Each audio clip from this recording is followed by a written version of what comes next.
Yes, good morning everyone. This is Alan Ramos, also known as Skyler. Okay, let's talk about marketing plan of the ICANN.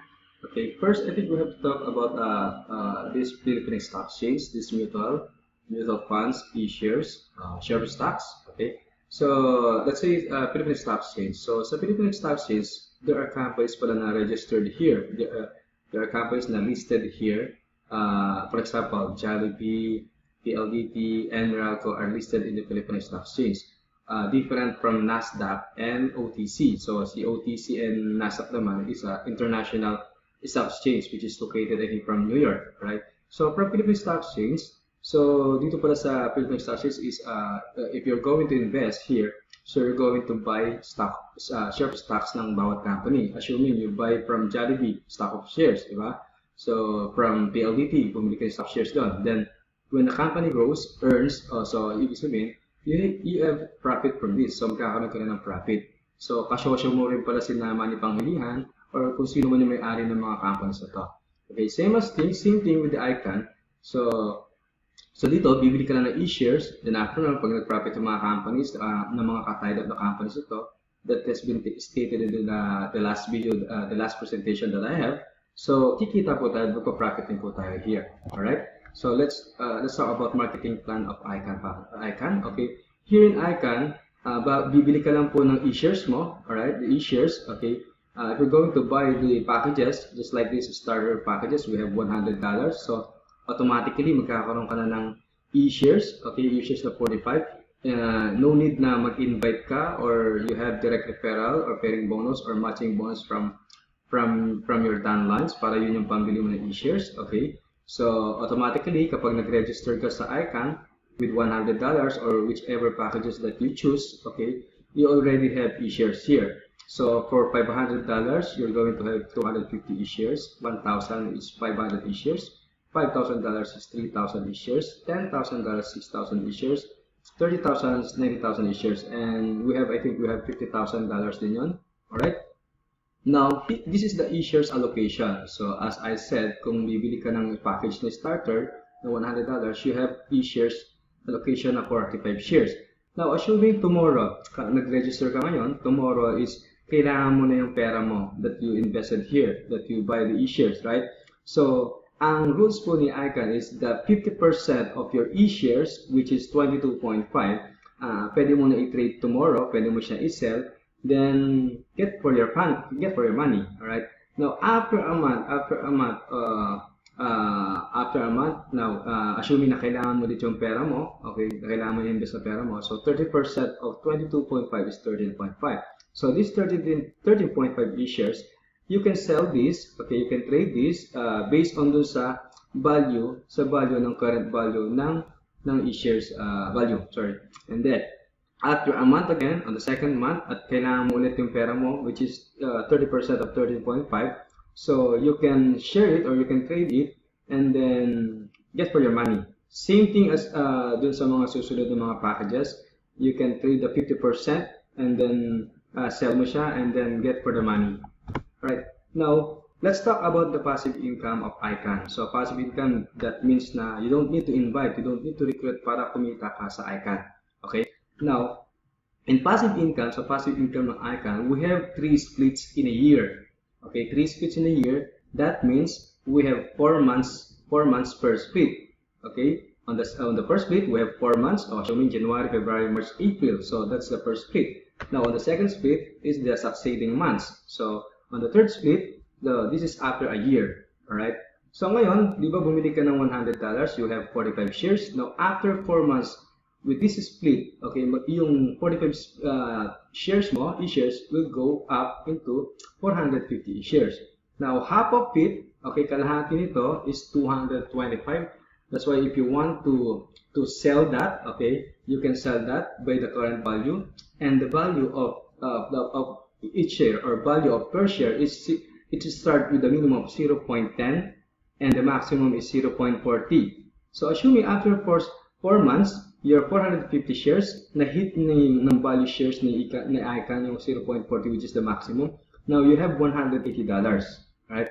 That means yung $100 mo na ibinili mo ng e-shares, so 180, that means return of investment ka na, ROI ka na, right? Now, on the second split, assuming on the second split, hindi mo naman winidraw yung half of the e-shares. So, yung 180 mo, automatically, the system put it into the second split. Now, after 4 months of having there, now, babalik ulit yun sa 0.10 yung value niya. Alright? Now, after having 4 months, so your e-shares will turn into 1,800. Now, assuming you want to withdraw or you want to trade, the half of it is 900. So, what is the current value? Assuming that is 0.40. Now, 900.40. So, whatever the amount is, I think that's $360. So, it means to say, yung $100 more return on investment. Now, assuming that you did not withdraw that e-shares, so naging 720 siya. So, the system again will put it in the third split. Alright? So, yung 720 e-shares mo after 4 months, or let's say after a year, that is 4 months after. So, magiging 7,200. And the value of it is 0.40, assuming. So, you have $2,880. So, from $100, after a year, it turned to $2,880. So, not bad. Right? This is the passive income. Again, you don't need to invite or you don't need to recruit para kumita ka dito sa ICANN. This is the passive income. Okay? And this is the computation of $500. Okay? 2,500. You buy $500, you have 250 e-shares. After 4 months, you have 2,500. Okay, the second split, okay,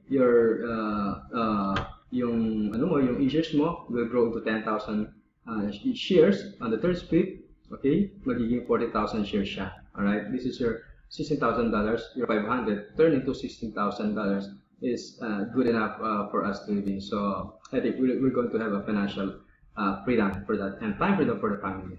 And we have the $1,000, okay, computation.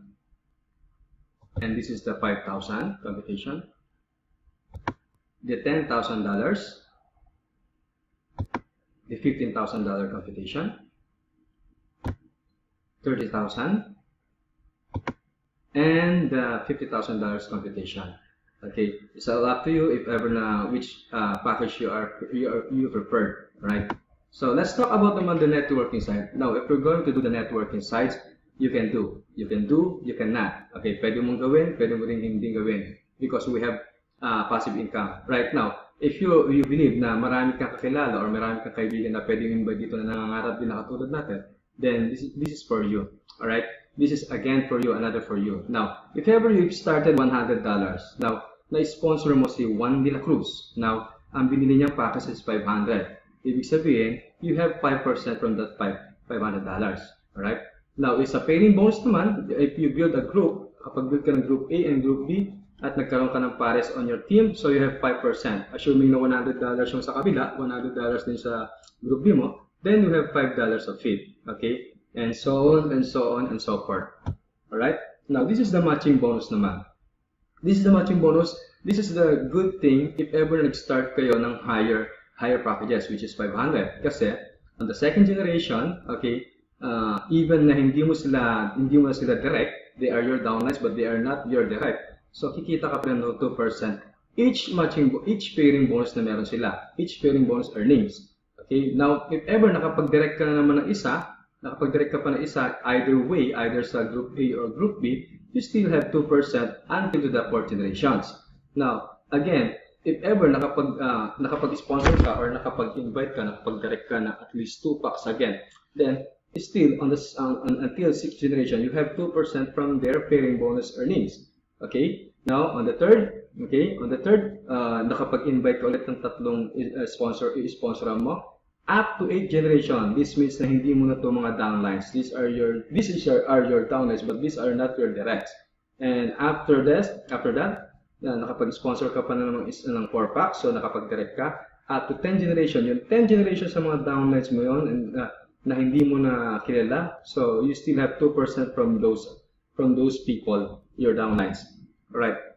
Now, saan naman mapupunta yung earnings natin? Alright. So we have 4 wallets in our website. The eCash wallet, the eShare wallet, the registered wallet, and the product wallet. This eCash wallet is good as cash, right? Now, assuming na ita-transact mo siya, eCash wallet, transact mo siya, and then ICANN will put your money or yung eCash mo yan to your own banks, okay? Then we have this eShare wallet. eShare wallet naman, this eShare wallet, okay, kumbaga hati-hatian niya yung kita mo eh. That means yung eShare wallet mo, ibibili niya kaagad ng eShare yon. Okay, ibibili niya kaagad. Ibig sabihin na dadagdagan yung eShare mo. Okay? Then, this is register wallet. Itong register wallet naman, this is your, naiipon naman doon na kapag mayroong magre-register sa'yo, okay, you get the money and then ilagay mo na sa bulsa mo. And then this register wallet, ito na pang re-register mo sa kanya. Okay? And this product wallet naman, itong product wallet ito is sa website natin, okay, marami merchants. Okay, you can use this to buy, or kunyari may mga hotels na meron na sa website natin, you can use this as payment. Okay, kung ano man yung mga merchants na meron tayo sa website. Alright? So, that is the marketing plan. So, hopefully, naintindihan po natin. Hopefully, nakita po natin yung opportunity, this venture, okay, this opportunity.